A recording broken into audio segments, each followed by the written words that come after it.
Salve, salve Universo Tricolor, salve, salve família Sampaio na Veia. Estávamos aí sumidos já quase 11 dias aí sem postar nada. A gente não conseguiu postar nada aí na última rodada do jogo contra o Londrina. A última postagem foi aí do jogo contra o Vasco. Que jogo esse do Londrina? Que despedida é essa do Sampaio dentro de seus domínios, dentro do Castelão, dentro do Campeonato Brasileiro. Foi a campanha histórica realmente, antes de começarmos a falar que 2023 já começou, né? Aqui no Sampaio 2023 já começou com as renovações dos contratos. Mas antes de falar disso, a gente pode dizer que campanha histórica o Sampaio fez poderia ter sido melhor. E eu vou já explicar por que poderia ter sido melhor, né? Mas vai ficar na memória do torcedor essa campanha do Sampaio que começou com o time com uma certa dificuldade, a torcida com o pé atrás. Até pouco tempo a torcida ainda achava que o time poderia cair, né? Mas o time mostrou garra, o time mostrou empenho, o time mostrou que estava fechado. Condé tinha aquele grupo e tem esse grupo na mão, né? E soube fazer um grande desempenho, o melhor desempenho do Sampaio em pontos corridos. O Sampaio terminou em quinto colocado, a 4 pontos do G4, a 4 pontos do Vasco, né? O Sampaio ficou aí com 16 vitórias, 10 empates e 12 derrotas. O Vasco teve uma vitória a mais, né? O Vasco teve 17 vitórias. No retorno nós fomos o quarto colocado, né? Ficamos dentro do G4 aí com 33 pontos. Maior pontuação sempre foi dentro de casa, e no segundo turno nós melhoramos o desempenho fora, mas o desempenho dentro de casa foi primordial, né? Agora, poderia ter sido melhor por dois motivos essa campanha. Primeiro, a gente não subiu única e exclusivamente por conta do amadorismo e da falta, não vou dizer de caráter, né? mas falta de preparo da arbitragem brasileira, aonde o Sampaio foi garfado, aonde o Sampaio pode-se dizer que foi roubado em várias oportunidades. Jogo contra o Bahia 0 a 0, teve pênalti claro. Jogo contra o Sport, teve um gol legal. Jogo contra o CRB, pênalti, o gol do Anselmo Ramon, a bola bateu na mão do jogador antes dele chutar. Então, jogo do Criciúma, o pior dos piores, né? Que o Sampaio, tudo acontece com o Sampaio, e com o Sampaio a gente promoveu a novas leis da física, né? Porque a bola subiu a favor do vento e mesmo assim foi fora do campo e voltou segunda bandeirinha, né? Então, 4 jogos aí que se a gente tivesse ganho os pontos de pelo menos 2, hoje nós estaríamos no G4, hoje nós estaríamos na Série A, né, do campeonato, e perdemos dinheiro por conta da arbitragem amadora. A culpa não é do VAR, o VAR é o instrumento, mas quem opera o VAR são os árbitros que são amadores, né? E a culpa é da arbitragem que acontece na Série A e que acontece com muito mais frequência na Série B e que sempre tende a puxar para os lados dos times com maior força de camisa, com maior força de federação, digamos assim, né? Quantas vezes nós somos garfados nesse campeonato e por conta dessa arbitragem, fica aqui o meu repúdio à CBF em questão de arbitragem.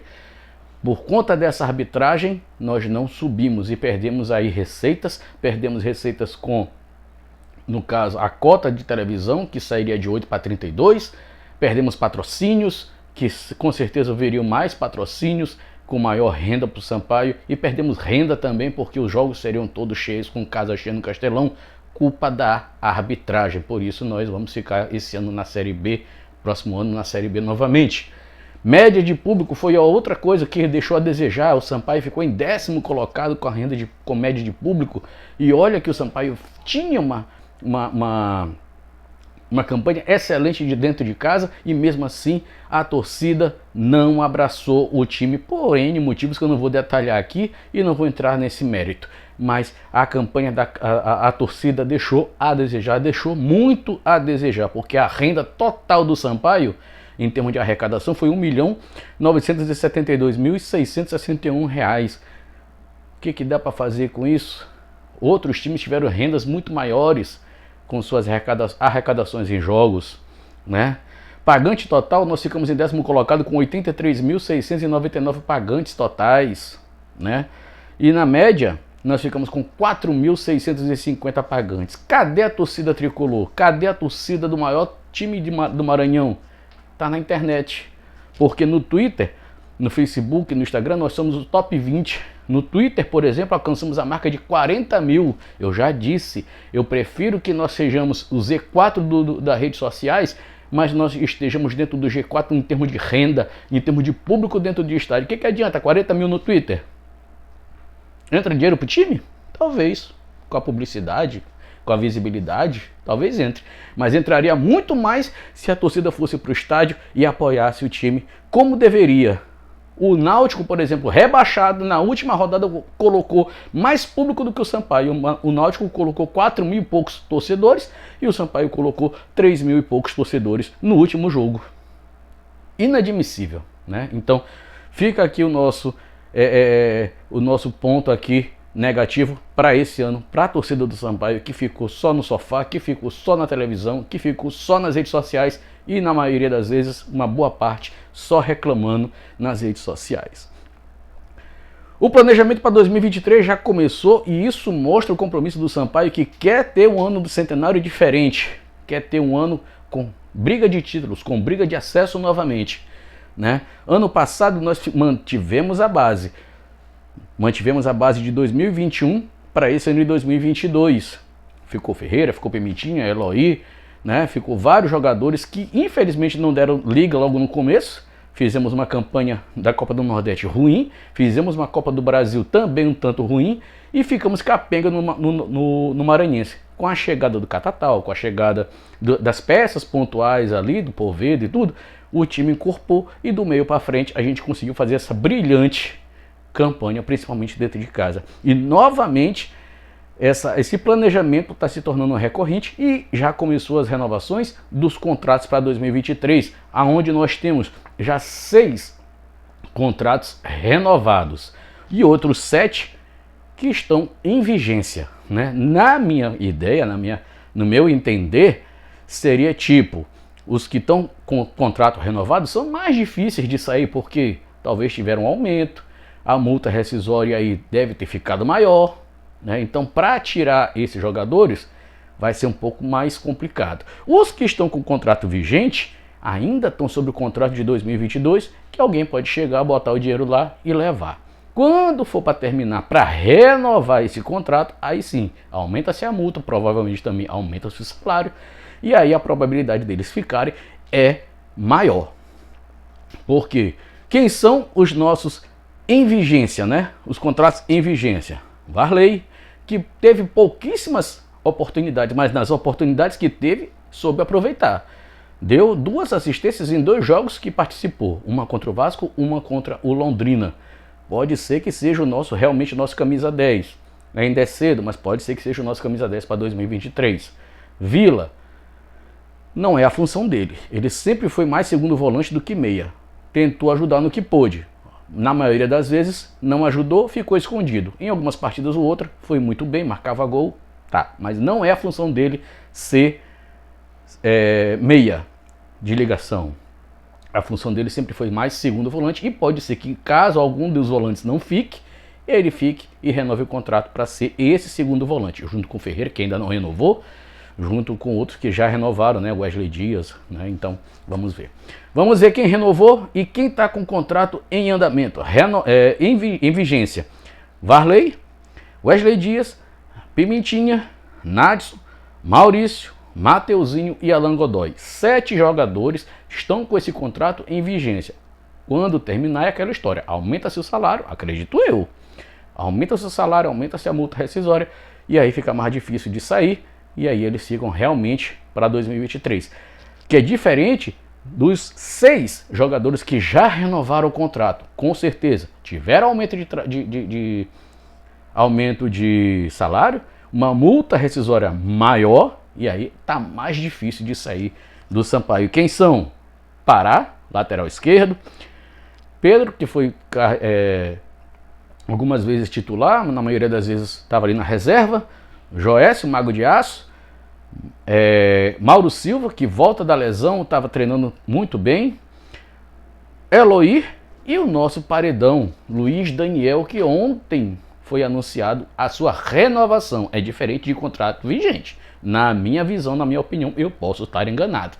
Mas foi uma das grandes renovações, não que os outros não sejam, mas Luiz Daniel se destacou enormemente nesse Campeonato Brasileiro da Série B e estava na iminência de sair, porque tinha proposta de outros clubes.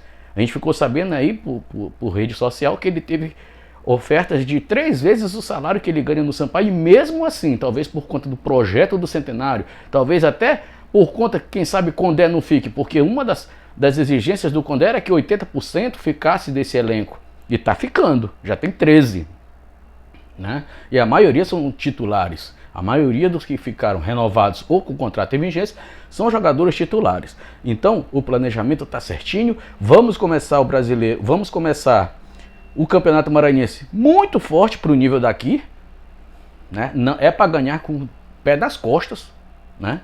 Vamos começar a Copa do Nordeste muito forte.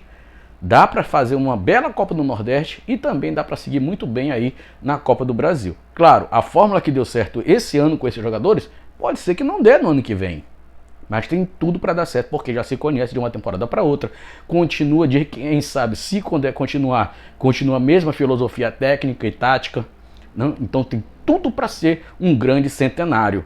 Agora, para ser um grande centenário por completo, a torcida tem que voltar ao estádio, a torcida tem que abraçar esse time, porque gostem ou não gostem do presidente, ele está fazendo a parte dele, ele está montando um bom time, e vai ter, claro, as contratações pontuais, vai ter, claro, as percas que nós teremos, de jogadores que se destacaram e que possivelmente a gente não vai conseguir segurar, mas o presidente está fazendo a parte dele, então a torcida tem que voltar para o estádio, tem que abraçar esse time, tem que voltar a se associar e temos que fazer um sócio torcedor muito mais forte nesse ano do centenário. Pelo menos 5 mil, 10 mil sócios torcedores para poder realmente, de fato, ajudar esse time e quem sabe realmente, sem os 4 grandes, sem o apito amigo, a gente de fato ser um dos postulantes, como nem todo ano a gente é postulante a rebaixamento, como a grande mídia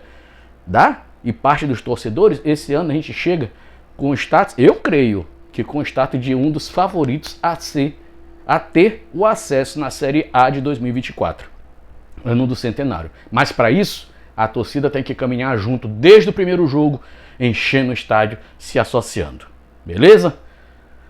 E aí, terminou o ano de 2022 para o futebol, e aí já estamos chegando para 2023, vai ter novidades aí no canal. Espero que vocês gostem das próximas novidades.